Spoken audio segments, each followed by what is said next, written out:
கொடுத்த தந்தை இங்கே, உரு கொடுத்த அன்னை அங்கே.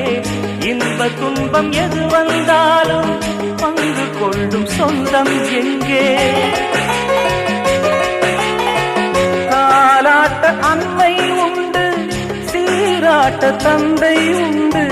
இன்ப துன்பம் எது வந்தாலும் பங்கு கொள்ள நண்பன் உண்டு. ஒரு தாயின் பிள்ளை போல உருவான சொந்தம் கொண்டு வரும் காலம் யாவும் வெல்ல இணைந்த கைகள் என்றும் உண்டு. அந்தி நேர தென்றல் காற்று அள்ளி தந்த தாலாட்டு, அந்தி நேர தென்றல் காற்று அள்ளி தந்த தாலாட்டு.